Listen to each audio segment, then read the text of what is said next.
عامر لیاقت بھائی کمالیہ سے سوال کرتے ہیں، آج کل یہ لاک ڈاؤن کی صورتحال ہے اور جو دیہڑی دار لوگ ہیں جن کے گھر کھانا نہیں پک رہا تو ان میں لوگ راشن تقسیم کرتے ہیں، تو اس قسم کا جو بھی آدمی ہوتا ہے اس کے احساسات بہت نازک ہو جاتے ہیں، تو انہیں جب راشن تقسیم کیا جاتا ہے تو راشن کی تقسیم کے وقت تصویریں بنا کر انہیں سوشل میڈیا پہ پھینکا جاتا ہے کہ یہ ہم نے اتنے بندوں میں راشن تقسیم کر دیا اور یہ فلاں بندہ راشن لے رہا ہے، فلاں راشن دے رہا ہے۔ تو ایسے بندے کے متعلق کیا حکم ہے؟ کیا راشن دیتے وقت اس طرح کی مشوری کرنا ٹھیک ہے؟ اس حوالے سے زیادہ تر لوگ جو ہے اس موقع پر افراد و تفرید کا میں سمجھتا ہوں شکار ہے، کیونکہ شریعت کے اندر دو طرح کا انداز میں صدقہ دینے کا حکم ہے، ایک ہے سرًا اور دوسرا ہے اعلانیہ۔ سرًا بھی جائز ہے، اعلانیہ بھی جائز ہے، اور اعلان کی مختلف صورتیں ہو سکتی ہیں۔ اس میں یہ فوٹو سیشن جو ہمارا ہوتا ہے اس کی دو چیزیں میں سمجھتا ہوں کہ ذہن میں ہوتی ہیں۔ ایک تو یہ چیز ہے کہ جس بندے نے یہ صدقہ خیرات ہمارے حوالے کیا ہے یا کسی کے حوالے کیا ہے تاکہ اس کو بتا دیا جا سکے یا اس کو یقین دہانی کرائی جا سکے یا اس کے اعتماد کے پر اس کو اعتماد دلانے کے لیے کہ یہ آپ کا صدقہ مستحقین تک پہنچ گیا ہے۔ دوسری بات ہے کہ دوسرے بندوں کو اس سے ترغیب بھی حاصل ہوتی ہے کہ لوگ جو ہے اس میں حصہ ڈالیں اور یہ بندہ دے رہا ہے اور واقعی دے رہا ہے تو لوگ اسے اور تعاون بڑھائیں تاکہ وہ مستحقین زیادہ سے زیادہ اس سے استفادہ کریں۔ اب رہی گئی بات ہمارے ہاں، یہ شاید اس وجہ سے یہ بات میڈیا پر آ رہی ہے، لوگوں کے ذہنوں میں آ رہی ہے کہ اس سے دکھلاوا ہو رہا ہے یا ریاکاری ہو رہی ہے۔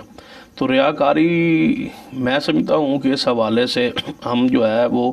ویسے غلو کا شکار ہو گئے ہیں، کیونکہ جب شریعت نے اجازت دی ہے اور نبی علیہ الصلوۃ والسلام کی موصولی حدیث ہے کہ انما الاعمال بالنیات، کہ اعمال کا دار و مدار نیتوں پر ہے،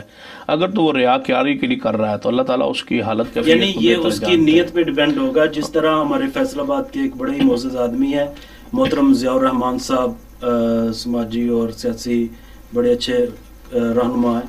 تو انہوں نے اللہ کو گواہ بنا کے راشن تقسیم کرتے وقت یہ بات کہی ہے کہ میرا مقصد صرف یہ نہیں ہے کہ اس سے لوگوں میں شہرت ہو جائے، میرا صرف ایک ہی مقصد ہے کہ اللہ تعالیٰ راضی ہو جائیں اور دوسرے لوگوں کو اس کے ساتھ ترغیب مل جائے، وہ بھی زیادہ سے زیادہ ترغیب کے لیے انشاءاللہ اگر وہ کرے گا تو دوسرے جو اس میں شریک ہوں گے نا اس ترغیب سے اللہ تعالیٰ اس کو بھی یعنی وہ راشن تقسیم کرنے والے کو تو ثواب ملنا ہی ملنا ہے، اسے دیکھ کر جو دوسرے کریں گے ان کا ثواب بھی اللہ تعالیٰ انہیں عطا۔ ہاں، وہ حدیث میں آج تک موجود ہے نا، اعلان موجود ہے، سیدنا صدیق رضی اللہ عنہ گھر گئے، گھر کا جو ہے وہ سارا سامان لیا، سیدنا عمر گیا گھر کا آتا سامان لے آئے، آج تک تذکرہ موجود ہے، حدیث میں موجود ہے۔ تو نبی علیہ الصلوۃ والسلام کے صحابہ کرام جب نبی علیہ السلام اعلان فرماتے تھے، اعلانیہ صحابہ کرام اٹھ کے اعلان کرتے تھے اور ڈھیر رسول اللہ صلی اللہ علیہ وسلم کے سامنے لگ جاتا تھا، سارے لوگ وہ دیکھتے تھے۔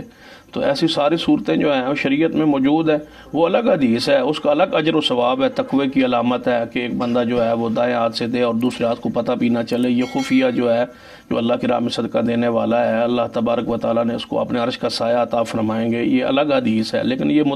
تقوی کی اعلیٰ ترین ایک قسم ہے کہ وہاں بندہ جا کے یہ اللہ کی راہ میں مال خرچ کرے تو انشاءاللہ اس کا تقوی ہے، وہ دیکھتے چاہتا ہے کسی اور کو پتہ نہ چلے تو اس کو اجر و ثواب انشاءاللہ اس کا مل جائے گا۔ پوشیدہ کرے یا اعلانیہ کرے، دونوں صورتیں جائیں۔ ہاں، نیت خالص رکھے، نیت تو اگر خفیہ دینے سے بھی ہو سکتا ہے، جس کو دے رہا ہے اس کو پتہ یعنی چلانے کے لیے دے رہا ہو کہ اس کو پتہ چلے کہ میں بڑا سخی ہوں، اگر وہاں خفیہ دے رہا ہے لیکن جس کو دے رہا ہے اس کو تو پتہ چل رہا ہے نا،